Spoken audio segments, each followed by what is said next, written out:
Welcome, one and all, to the JC Penny Podcast, episode 9 of season 13, I think we're on. So we've got Jason joining us on back-to-back weeks. Jason, last minute, thank you so much for being here. I know, I can't tell you how much I appreciate you being here, buddy. Anytime. Um, so without further ado, this has been another interesting week. The league is still separated by 3 games. I think separates first and last place. We've had some narrow wins. There's a little chart I made for the league that we'll talk about how luck has affected the standings thus far in terms of the difference between points scored and rank in wins and losses. But as always, before we begin, if you're out there watching, if you have any fantasy football questions, don't be afraid to drop it in the chat. We are monitoring the chat, obviously. And we want to take your questions. So if you have any questions about who should I start, what's a good trade value for this player, who are the trade targets you're looking at.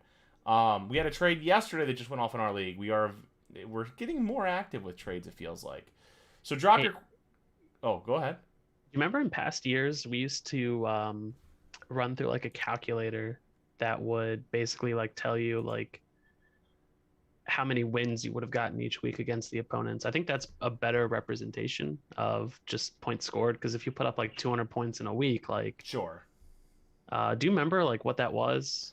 I If think somebody does, Zach they'll did it. I'm pretty sure that Zach, and I could be wrong about this, but I believe Zach was doing like a table for like wins and losses on any given week, like who went 10-0, who went 0-10, and everybody in between. yeah.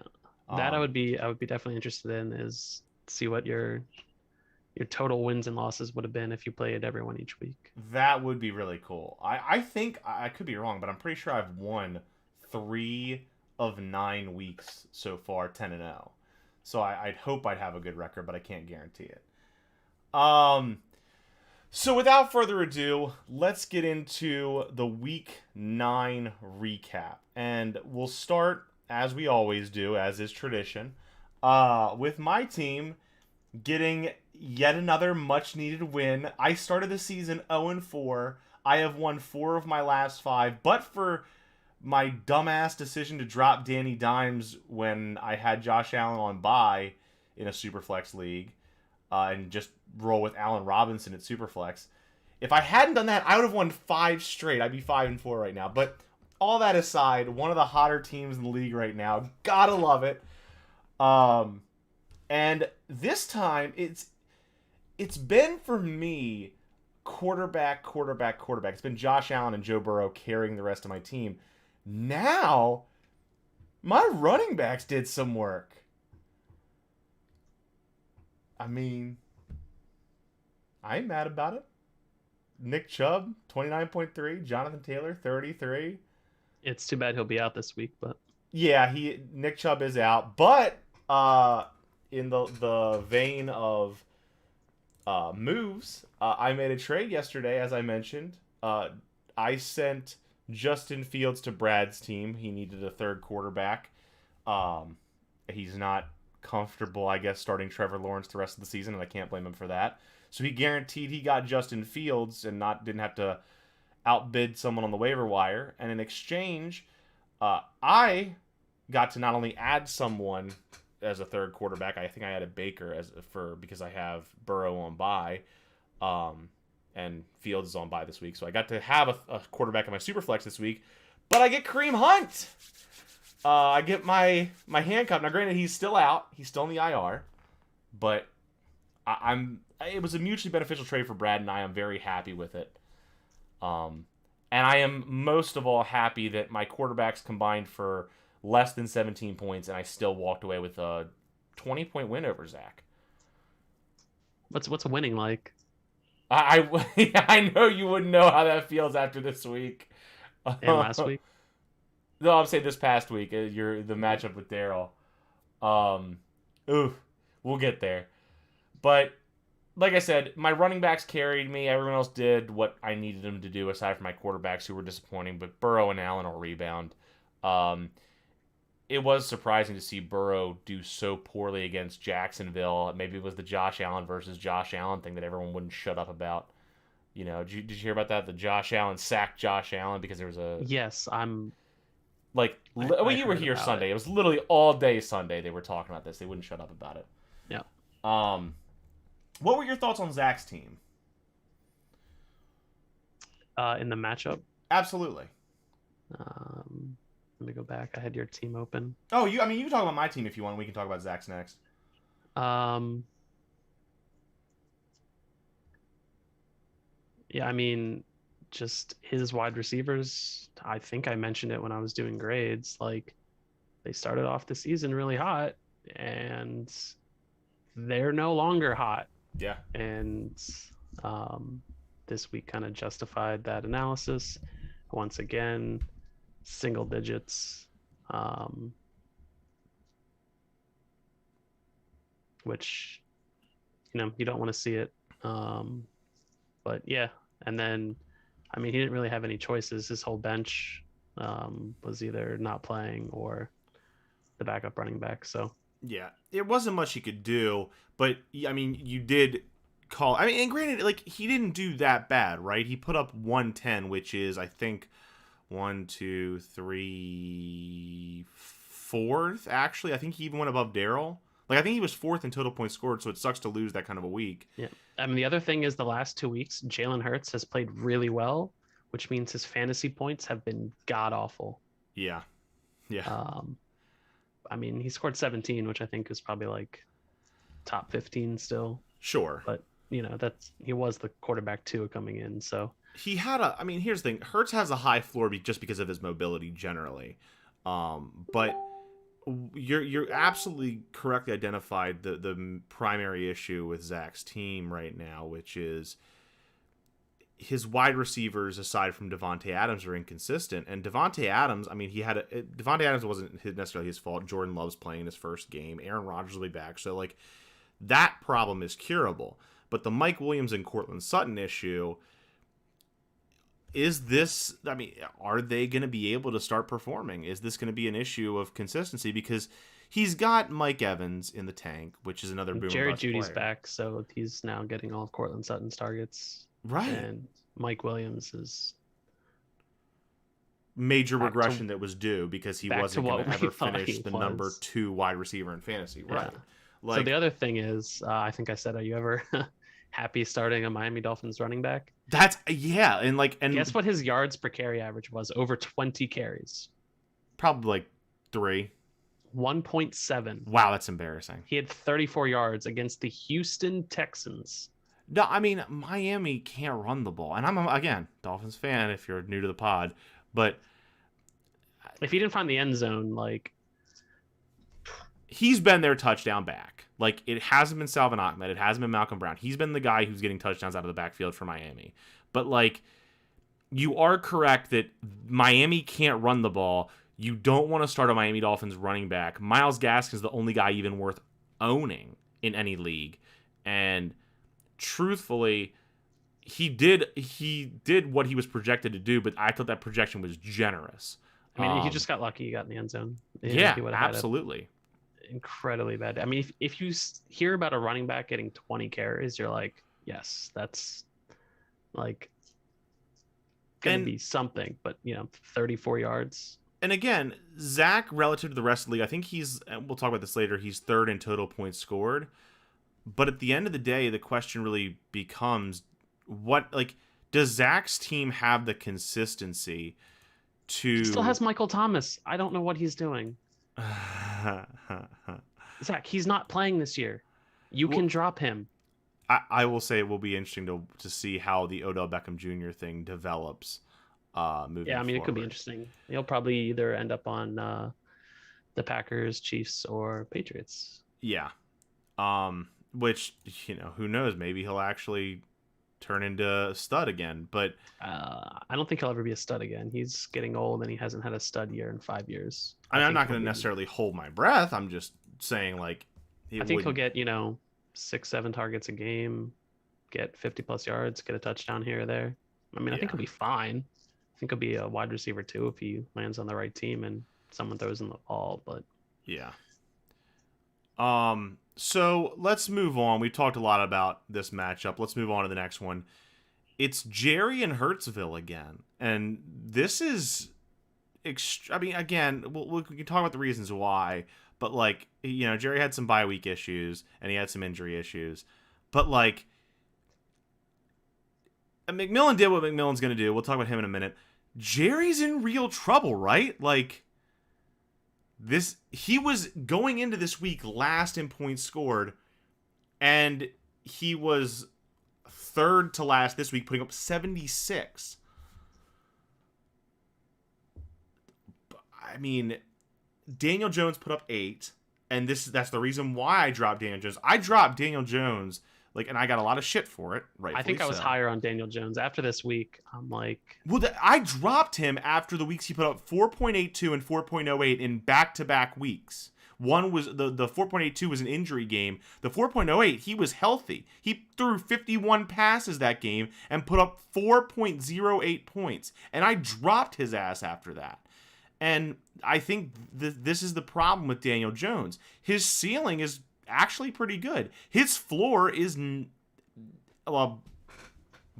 as bad, if not worse, than any tier 2 quarterback's floor. I mean, like, I still think Christian McCaffrey's fine. I still think Austin Eckler's fine. I think Keenan Allen is fine. I don't like Julio. He'll get Hawkinson back. He'll get DeAndre Hopkins back. He's got Nuke and Lockett. Like, he's got options. Cardinals D is gonna score 1,000,000 points this week, playing against PJ Tucker. What's his name? The backup in Carolina. I mean, and I don't know. I didn't see this, and I guess I'll have to wait to see the offer report.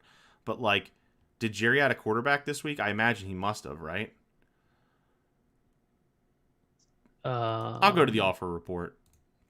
I didn't look. I know he still got Heineke, and I know he still has Daniel Jones. I don't know if he did not add a quarterback, so he's still got Jordan Love, who is not starting. Aaron Jones might be, or Aaron Rodgers might be out. Still? Mm-hmm. Maybe I'm wrong. I mean, it's still up in the air. I would probably say it's 50-50 right now. But did Jordan Love show you anything that would give you a desire to start him against a porous Kansas City pass defense? No, he played bad. Right. And don't get me wrong, you're going to get Taylor Heineke back, but like, you're starting Heineke and Jones at quarterback. You're already weak at that position. Granted, you have skill position players out the ass, but they all need to hit. And I don't know. And Tyler Lockett, does he get I think he gets Russell Wilson back this week. DeAndre Hopkins, I think he gets... I'm super low on Tyler Lockett this year, though, so... I think Nuke gets Kyler Murray back this week. It's a probability, but it's not for certain yet. That's what I'm saying. So, like, there's Jerry's already on a major... Like, he's in a major hole trying to climb out. And there are these little doubts that just continue to linger around. I don't know. Let's look at the other side. Chase Edmonds went out, and James Conner scored 40 burger, so that's cool. I mean, that was really it. Like, did anyone else? And Matt Ryan also had career day, right? So, against a really good New Orleans defense, right? He was the highest graded quarterback that week. No, I mean, it was. I mean, Kelsey did Kelsey stuff, but like Derek Carr did nothing. Darrell Henderson did nothing. Amari Cooper did nothing. Adam Thielen did nothing. And he still dropped 134 because James Conner dropped a 40 burger. Led the league in scoring with that 40 burger. I mean, he lost Derrick Henry, and James Conner, I think, is apparently going to be a fully serviceable replacement. So. Edmonds got hurt. Let's. Yeah, no, I mean, I'm saying he like lucked into it, kind of. Like James Conner was, like, he scored points. Like, he wasn't terrible, but he, now he's a top 10 every week back for the next 3 or 4 weeks, maybe more, until Chase Edmonds comes back. So, sure. I think McMillan is now a serious contender to win. Here's the only Probably counter number argument two I for me. make. Here's the only counter argument I make. James Conner also benefited from the fact that the Cardinals were just going to pound the ball down San Francisco's throats because Kyler was out, right? Like, do you really think that James Conner, on even with Chase Edmonds out, is going to get 20 carries every game moving forward? I mean, he will also get passing work. He had 77 air yards last week. He had 5 catches for 77 yards, sure. But do you really think that that stat line is, and I'm not saying it's going to be like he's going to fall off the face of the earth. I think he is absolutely a startable running back the rest of, like, I think he will more often than not be an RB10 or RB1 for all of the weeks that Chase Edmonds out. And see, that's not like, name me 10 other running backs you would say would score more every week than him.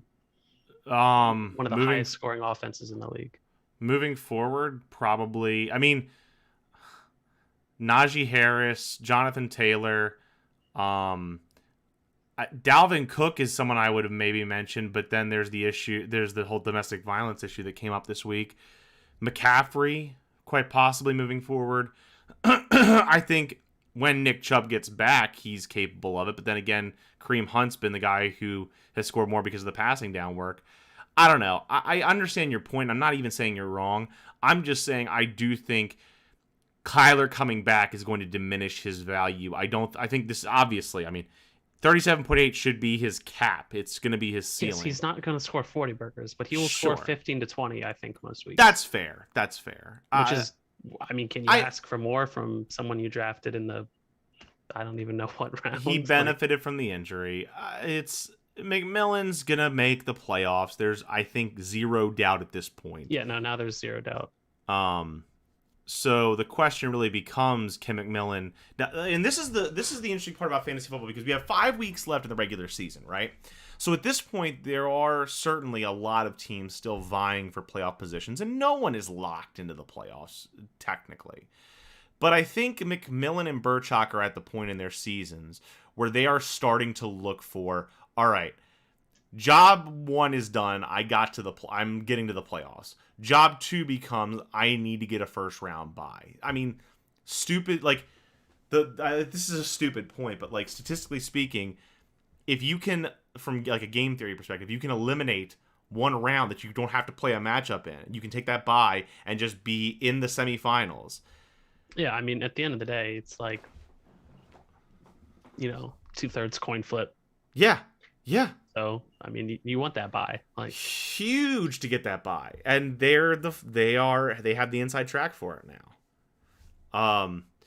So that brings us, speaking of Hagerstown, to Alex, who was in sole possession of first place and falls back into second with a 5th win in a row for James.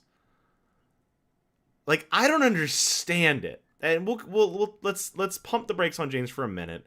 Let's go chronologically and talk about Alex. He could have absolutely won this game were it not for one player.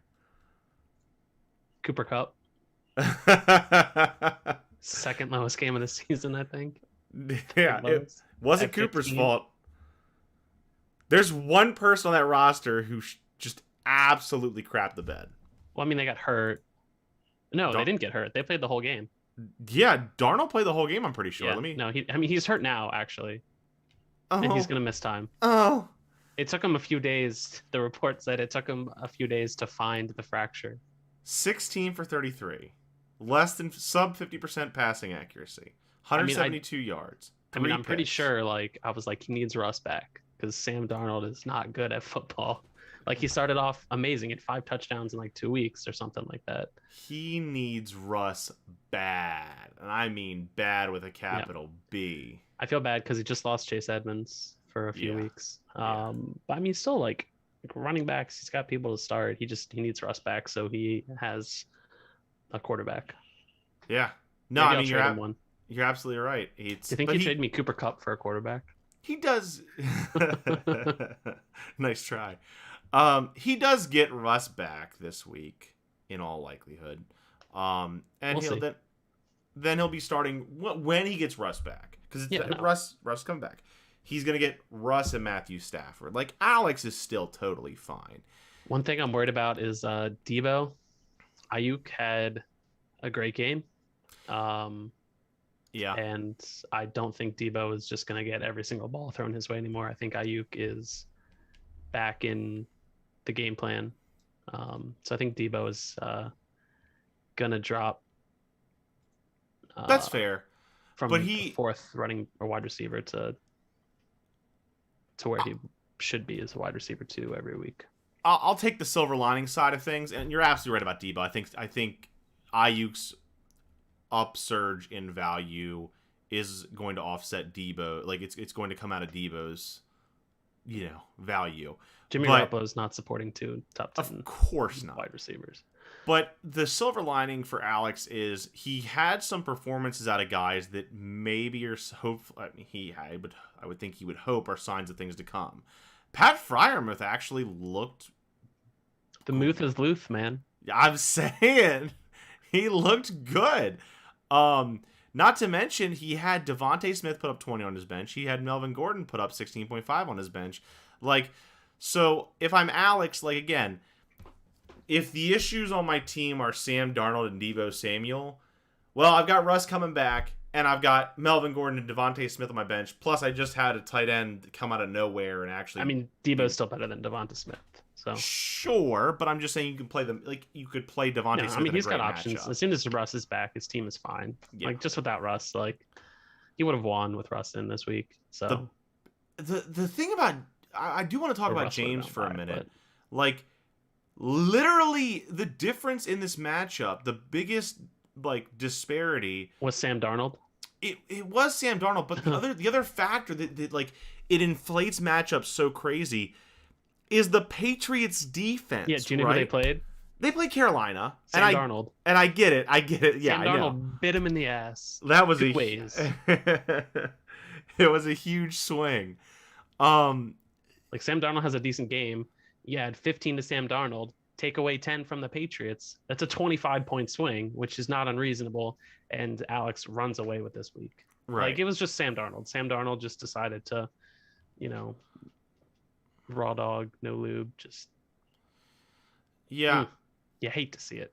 I mean, I really don't know. I really don't. Like, I feel like I'm the Jerry to James's Zach. Like, every week I talk shit about James's team. Like, and I did it last week in the grades. Like, of all the teams, I thought James and Window were the most in trouble. And every week he continues to win. I mean, even without.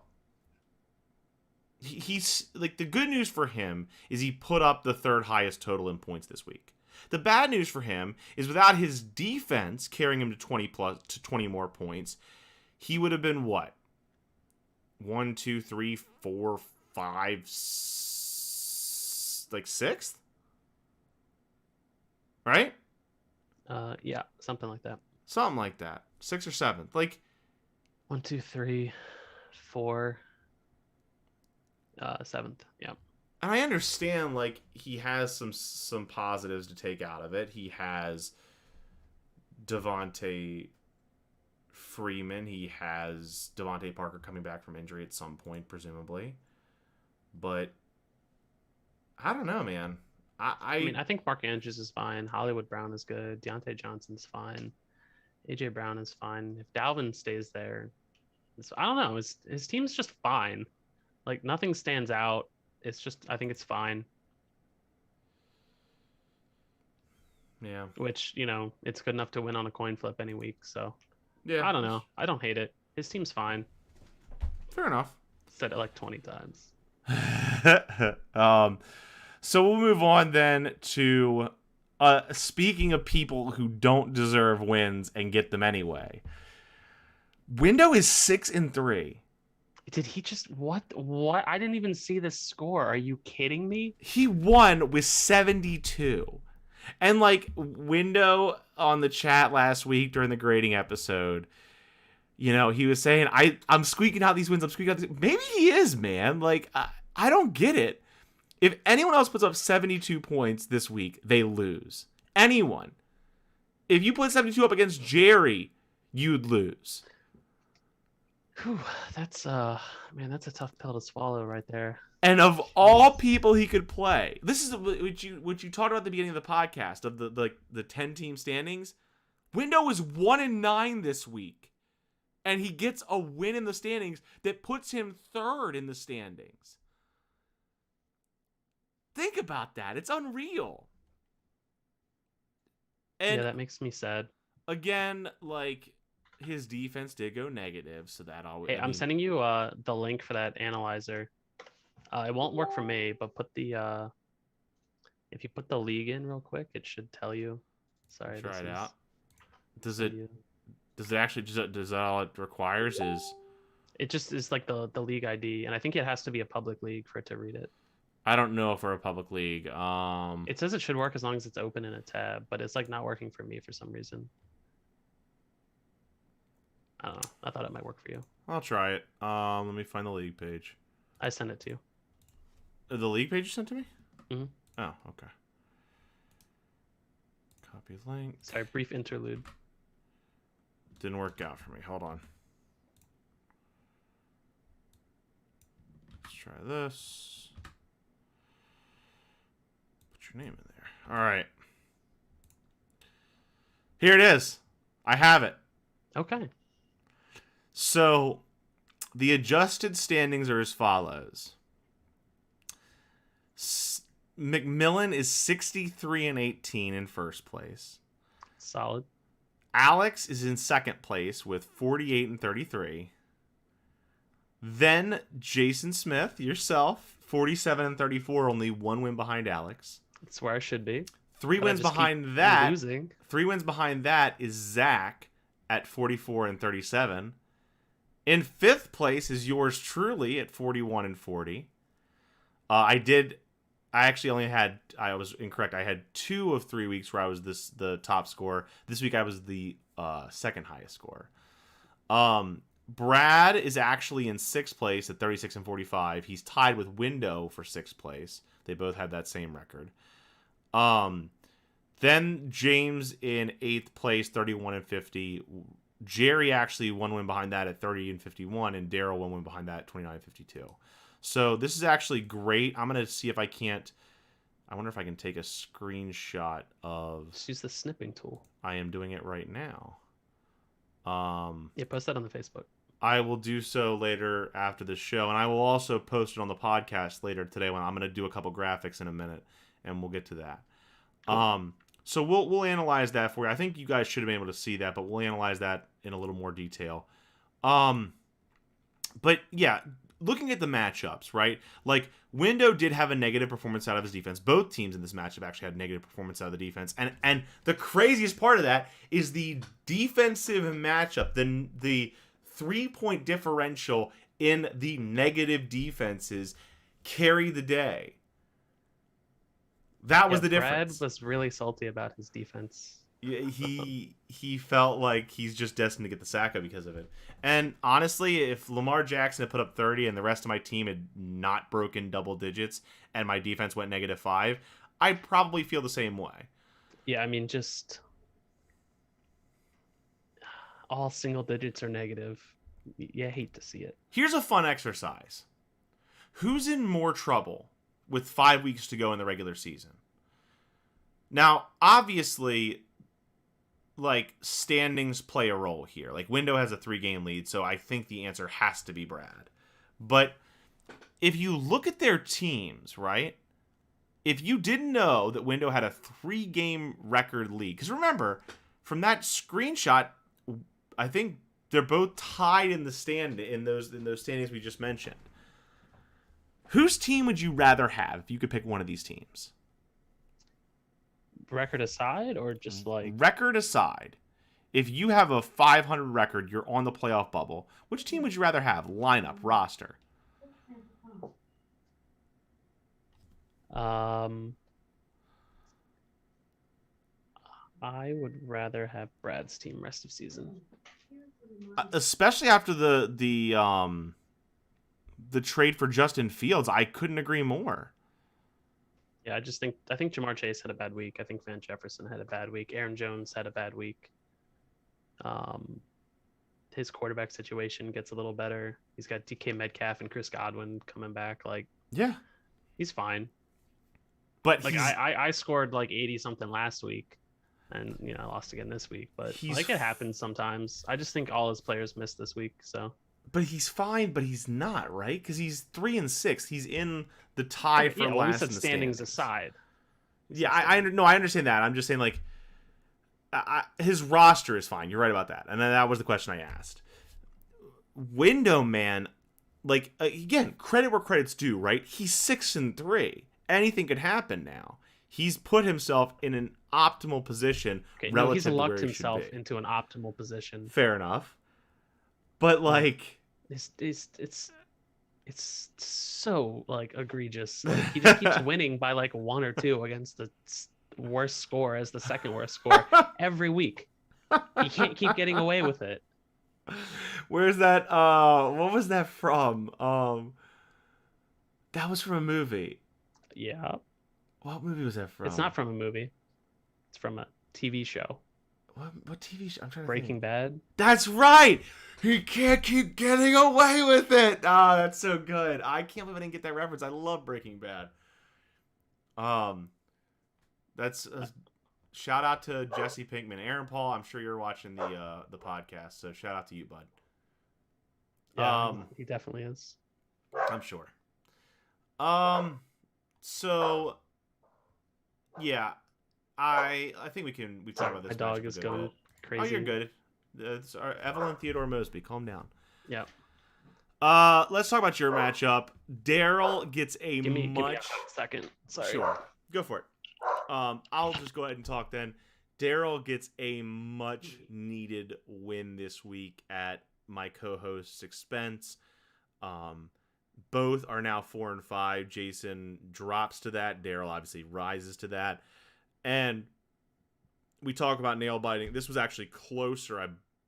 Was it? No, it wasn't. It was about as close as Windows win over Brad. A squeaker by a little over 2 points.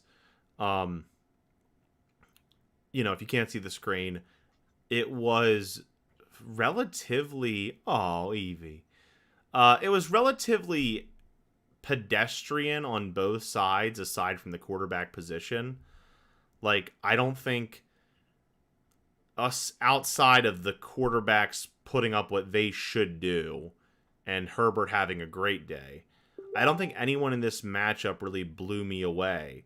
The best, honest George to goodness, Kittle. the best starter, and that's what I was just going to get to. The best things out of this matchup, if you want to take one silver lining on either side, it's Daryl's San Francisco players. George Kittle, like we talked about Ayuk already, so I won't rehash that, but George Kittle putting up 17 in his return game. That's a huge lift to him after being out for so long. Not to mention, Tim Patrick actually had a great day on his bench. And not that you're going to start Tim Patrick over Jerry Jeudy, but you might start Tim Patrick moving forward to the flex instead of Jeremy McNichols. Yeah, I can see the play on Jeremy McNichols. Like, you don't really know what's going to happen in that backfield, so it was a risk. Well, and the truth is he did what he needed him to do, because he came into that Monday night Sunday night matchup down by, I want to say, 3. Both of my tinkers cost me this week. I moved Dalton Schultz out in favor of Zach Ertz. With Hopkins out, I thought he might get a decent chunk of receiving work. Would have won there. And then Elijah Mitchell was questionable, and Jeff Wilson was coming back. And there was no other option if he wasn't going to be playing. So I switched in Cole Beasley, and either one of those changes the other way, and I would have won, which is unfortunate. Yeah.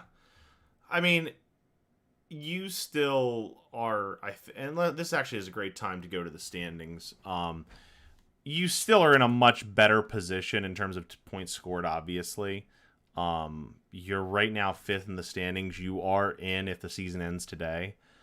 Um, Yeah, I mean the bye, would be nice, but switch those 2 losses, and I'm 6-3. yeah, 3 points over 2 weeks, and I'm 6-3. and you're Um, literally less than 25 points out of bye position. yeah, so just a unfortunate series of events. Sure, I still think my team's fine. I would agree. I was worried about Jeff Wilson maybe taking some carries from Elijah Mitchell. He played the whole game. He got receiving work, and Jeff Wilson had a goose egg. So I think he's good. Yeah, I had some big players on bye this week too. So and I've put up on the screen for our viewers at home our league standings. It is Jason and Alex and Window at 6-3, in that order respectively. Oh, Zach joins the pod. Welcome, Zach. We have the only team at 5-4 is the 5 win in a row James. Then you have yourself, myself, then Daryl and Jerry all at 4-5. And Zach and Brad are both 3-6. And this actually is a great time to put up that graphic. I'm actually going to do it right now. The graphic I had made about the difference between where players are in points scored versus where they are in terms of rank by record. So let me just put it at the top of the screen there. So the big things to take away from this, Zach, in points scored, and I understand what you were saying earlier about, it's not the best judge of it, and we'll use the best judge of it in a minute. Actually, I'll tell you what, I'll display that if I can on the same screen. If it'll fit, it might not. can squeeze it in there. Yeah, I can. No, I don't think I can. But that's all right. I'm gonna put this in. I'll put it in the background, and then we'll go to that next.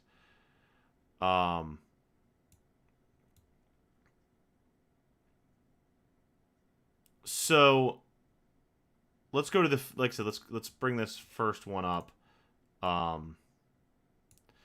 So in rank by points scored, right? The major takeaways are Zach and Brad have been screwed by this.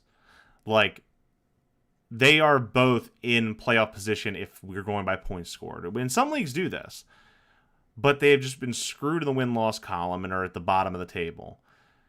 There is slight variation in Daryl and Jerry. Both are 2 spots above where they would be otherwise. You and I are both 1 spot below where we would be otherwise. But Window and James are both 4 spots above where they would be otherwise. I mean, it's just insane how fortunate they've gotten. Yeah, I mean, this year has been interesting. Like I said, 3 points over 2 weeks, and I'm 6-3, and looking at trying to secure a bye, and now I'm just in the middle of it. Yeah. So. Well, and so I'll move on now to what you had shown us earlier, is that simulated record that if every team plays every team, who comes out on top. I think the main this is actually what's great about this chart is it shows form, right? It shows how dominant McMillan has been compared to the rest of the league. Like, here's the crazy stat. The difference between Alex and Daryl, second place and last place in this chart, in terms of how they did relative to each other, the difference is 19 wins and losses, right? Like, Alex has 19 more wins than Daryl in terms of, like, second place to last place, the range. Mm-hmm.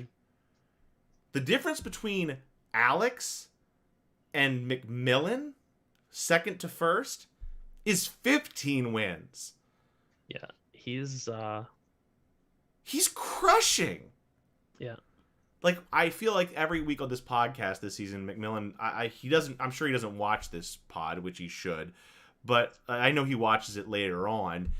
I would be watching it over and over again. Like all we do is fillet him on this pod because his team is so damn good.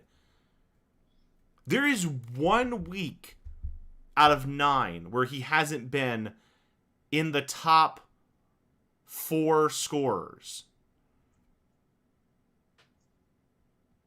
league-wide. Yeah, I mean, in more than half of weeks, he's been in the top 3 scorers. It's just insanity.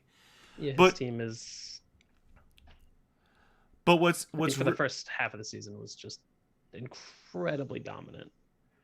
What's really interesting though about this chart as well is you get to see a little bit of form, right? You get to see how form has changed, right? You know, you get to see how Jerry started the season 7, and he was the 3rd best scorer, then the 2nd best scorer, and then since that time, he had one more good week last week in week 8, but other than that, he's been in the bottom 5 teams, and there are 2 weeks where he was the lowest scoring team. You know, you get to see it's just interesting to me to see how form changes over the season. You get to see how badly I started the season. I was the 3rd lowest scorer, the lowest scorer, and the 2nd lowest scorer in the first 3 weeks of the season. And since then, I've been, aside from 1 week, over in the top half. And 2 weeks, I've led all teams. Like, I do think this is a very interesting chart. I encourage our members. I'll post in the Facebook group after this. I encourage our members to check it out. It's gonna be really cool. But yeah. So, without further ado, I think it's probably that time to talk about the week. Well, one more thing before I forget. Let's talk about the offer report, and then we can get into the nitty-gritty. Was there much action? Predictions. There was a little. There was the trade, obviously, we've already talked about. Jerry fired what probably, I believe, is his last bullet. Let me look at the budget summary really quick, but I believe this is the last bullet he has to fire. I could be wrong. Yeah, he dropped the rest of his budget this week. And he dropped it all on one player. Mark Ingram II.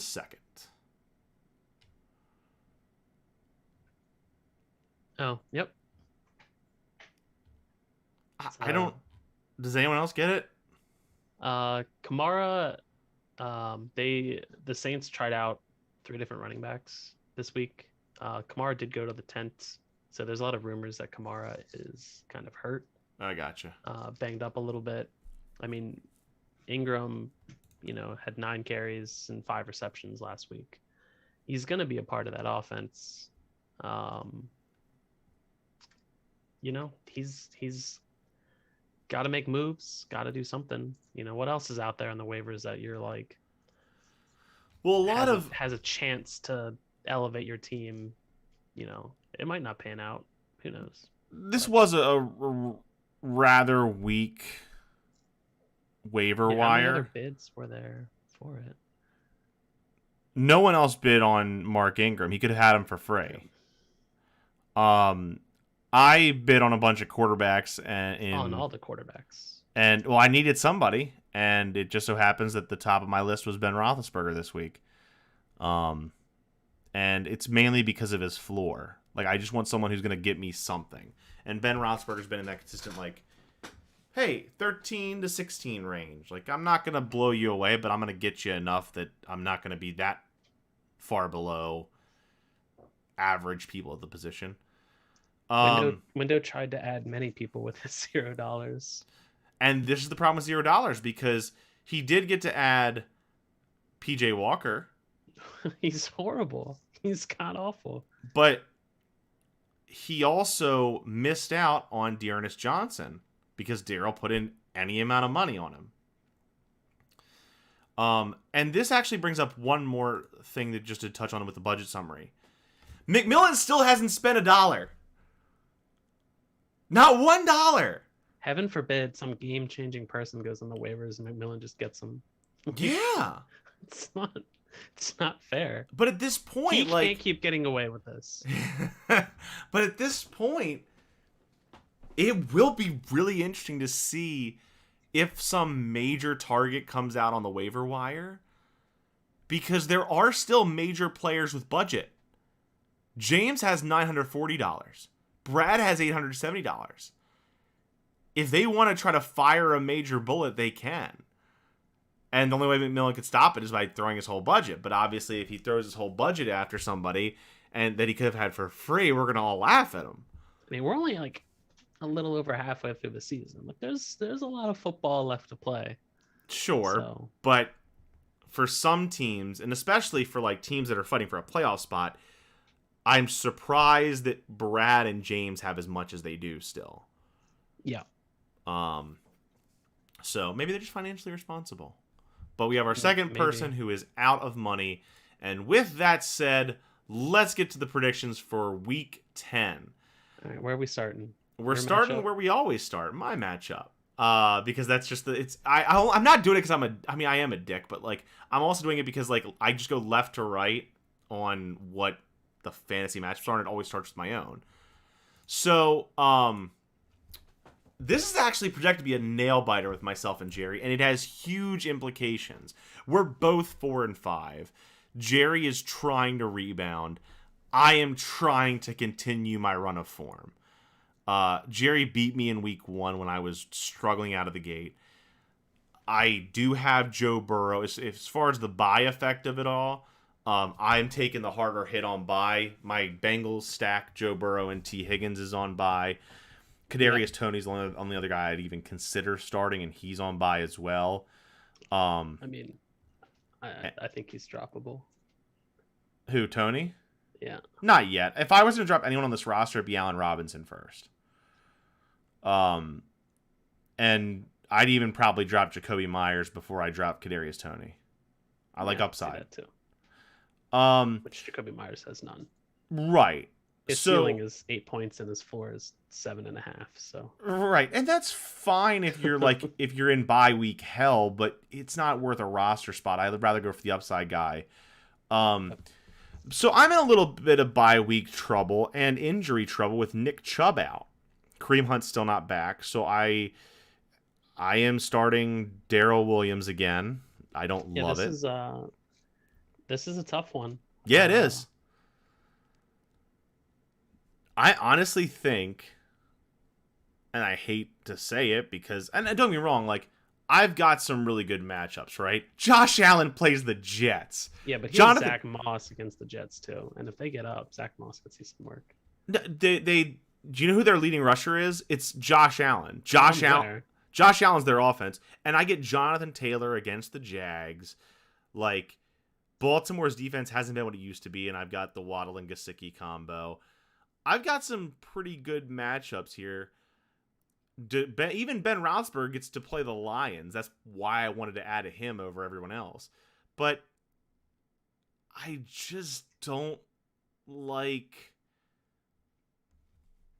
God, Big Ben is bad. He's the quarterback 27 on the year. I don't like... People have not played. I don't like starting Darrell Williams. I don't like starting Marvin Jones. And you shouldn't. Right, because I am sane. Marvin Jones is also like in that like almost droppable category. There's a great line from Venture Brothers where it's like this one person is hearing voices, and the other guy asks, "Why can't I hear anything?" And the third person tells him, "Because you are sane." Like, I don't want to start these guys because I am sane. I'm going to predict Jerry. I think this is his week to get back into things. And I think this is when he needs to get back into things. I think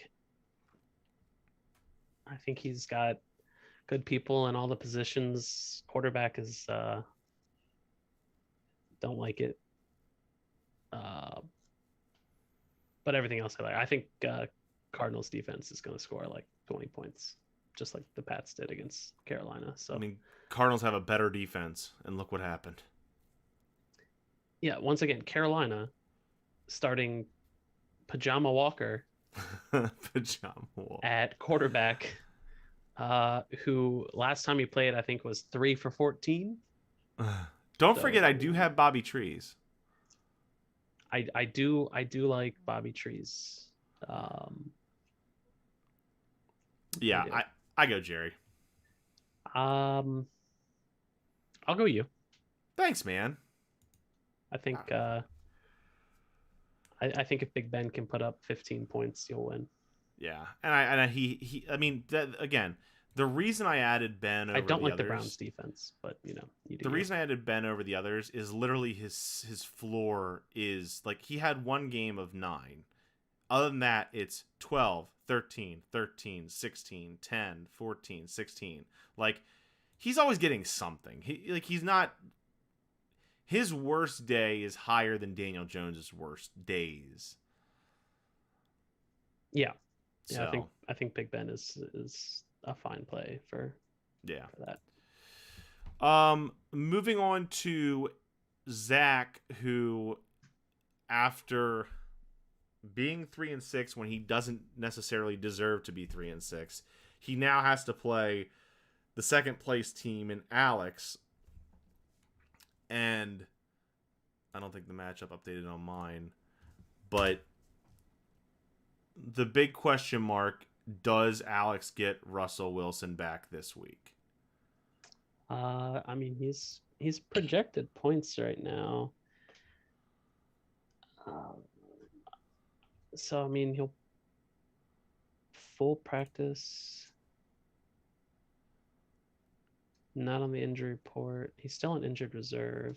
I don't know. He'll probably play. Who knows if he'll have his full arm strength or hand strength back to be able to grip the ball fully. But If Alex's I don't know. quarterbacks, I'm not going to be dumb. I'm not going to bet against Alex. So right, it's like Alex. if Alex's quarterbacks start, his lineup is Zach's out running better. backs are Myles Gaskin and the backup running back for Dallas. The So only the only plus side, and part of it is Zach's in bye week. Like, it's the worst time to have Mixon on bye, right? Yeah. But more than anything, if Zach's gonna win this matchup, it has to come down to tight end. Darren Waller has to have a monster day, and the Muth has to have a goof. a gooth egg. That's the only thing that's gonna change this matchup, in my opinion. If Darren Waller doesn't blow up, it's Alex's matchup. I mean, I'm taking Alex. It's close, surprisingly, but the running back situation is it's all Alex. So Now, there is justice in the world, though. there is. Window has to play McMillan this week. Oh, thank God. I know, it's so deserved. Like, it's actually projected fairly close, surprisingly. And it's not really because of any major bye week concerns. Like, It's just kind of close, but I mean, Tua's projected more points than Derek Carr, which seems odd. is he? No. Oh yeah, he is. Wow. Which No, they're projected. No. Tua's yeah, 18.3, Carr's 18.7, but it's average, still yeah. close. Yeah. And I don't know that it's. Granted, Baltimore's pass defense has been suspect this year, but I just think Mahomes is playing like hot garbage lately too. And so, Kansas City's pass defense has been one of the worst in the league. yeah, and Tom Brady gets Washington, who I don't know what happened. They just decided, hey, everyone thinks we're going to be amazing this year, so let's not do that. Yeah, I mean, there is a good matchup for Stephon Diggs against the Jets again, like I said, but Amari Cooper is also going against the Falcons. It's got to be nice for McMillan that he gets a Raiders stack. How often does that happen? I mean, there were years where you were an idiot if you took anyone on the Raiders. So right, I do think they're one of the wild cards for this matchup, and one of the key fixtures to watch. What Raiders stack are you talking about? McMillan has Renfro and Carr. Oh, Right. I didn't see Renfro there. Yeah. One of the interesting things to watch with this matchup is the defenses, right? You have the number one defense going up against one of like what was at one point the number two defense in the league in Tampa Bay. Now it's I think Now they just do great. I don't understand. Yeah, but the Bills are gonna come out and just mollywop the Jets, though. Oh yeah, and again they just got embarrassed. Josh Allen just got embarrassed by Josh Allen, so like they're just gonna mollywop them. But will it be Josh Allen or will it be the Bills defense that plays a role? How much will the Bills defense score? I mean, the Bills defense also got embarrassed. Like true, they're gonna come out and mollywop the Jets. Like but it's not gonna be a close game. But the Bucks are also gonna points. The Bucks are also gonna go up against the football team. Like I'm just saying, I think the defenses play a role here in how this matchup will shake out. But obviously, you pick McMillan here, and you hope that justice is a thing that exists in this world. Window has scored under 85 points, I think, the last 2 weeks. Like, it's McMillan all the way. Yeah, I agree. Now we get to your matchup, and if there is any justice in the world, you should win this matchup. Lose again, I don't know. James is on a 5-game win streak that has to end at some point. It doesn't have to end at all. It has to end at some point. Will this be the week? Aaron Rodgers up in the air about whether he starts, like we talked about earlier. I think he will. Don't know. It's probable, but still listed as out, so who knows? Yeah. And as far as, I mean, there isn't a lot really to this matchup aside from Chris Carson on the IR, the Aaron Rodgers question. You know, Devontae Parker's on the IR as well, but I don't even know if he would start. The thing I don't understand is the team I'm putting out this week is averaging 136.5 points a game, but I'm not. I don't know how it's happening. Like, well, Kyler also is coming back into the fold for you. You do have a sweet matchup. Honestly, like, again, you have the better matchup defensively. You go against Jacksonville with the Colts. Colts aren't, I mean, they're like a bottom tier top. Like, they're a bottom tier 1 defense versus a better defense in the Patriots. They've actually been outstanding, but they draw Cleveland, who have put up a lot of points. Yeah, I mean the over under on the Colts Jacksonville game is like going to be much lower than the over under the Patriots Browns. Yeah, I agree. I do think Hollywood and Mark Andrews get good matchups against my Dolphins, as does Devontae Freeman. I mean, he's starting 3 players against the Dolphins. Dick. That's smart. Shut up. I mean, he could put Bateman in too. Could start 4. But you're also starting 2 people against the Falcons, 1 against the football team, 1 against... You're starting Kyler Murray against the Panthers. I mean, if Kyler's healthy, you win this matchup, and it's like at least by 10. Yeah, I mean, if Kyler does what he does, I'll be fine. I don't know if this will be my final lineup either, but... Who would you start? Would you bring Swift in? Maybe. Like, Pittsburgh is really good run defense, but Swift isn't really a running back. His money is in the receiving game. The problem is who do you sit if you bring in Swift? It's the problem with my team. Or Mitchell. Yeah, you have too many options. And this is why I've said this, I think, last year. I don't think I said this again this year. That's one of the reasons why I don't want to make a lot of trades this year now that I'm here. I don't like having a bunch of options that are all kind of the same and having to be the guy that decides, because I never decide correctly. I'd rather have Nick Chubb and Jonathan Taylor and Kareem Hunt that I can just say, hey, you 3 are starting this week, and T. Higgins and Robert Woods, you guys are starting this week, or Jalen Waddle. I don't want to think about it too much. Like, I don't have to worry about, am I going to start Josh Allen this week? Of course I'm going to start Josh Allen. Of course I'm going to start Joe Burrow. Yeah, I have to make too many decisions every week. I hate making choices because I always screw them up.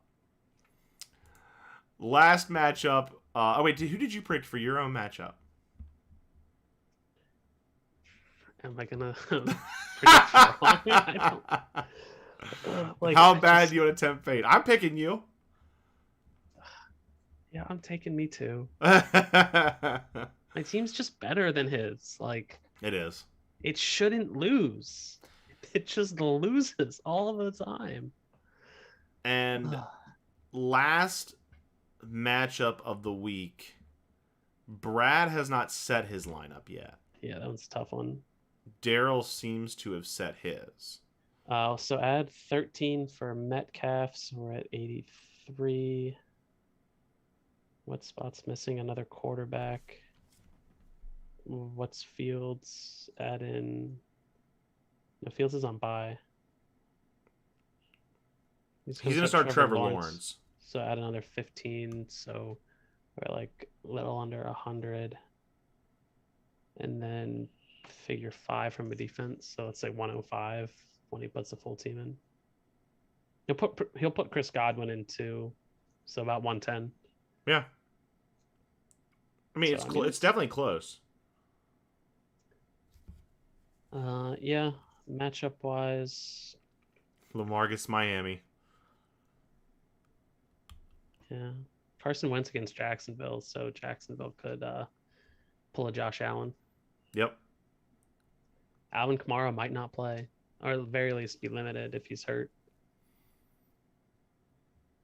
I think this season has been like, and don't get me wrong, Daryl, like I said, we talked about the Kittle and Ayuk resurgence. He had a good week last week.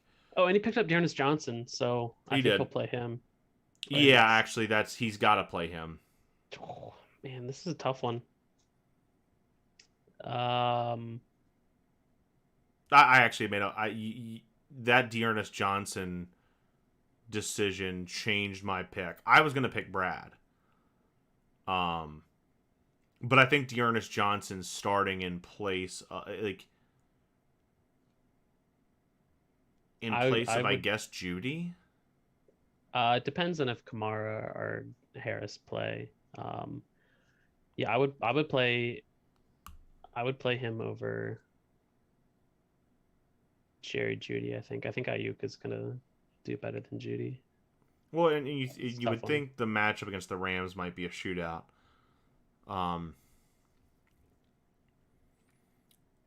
This is really close. Rams defense isn't bad.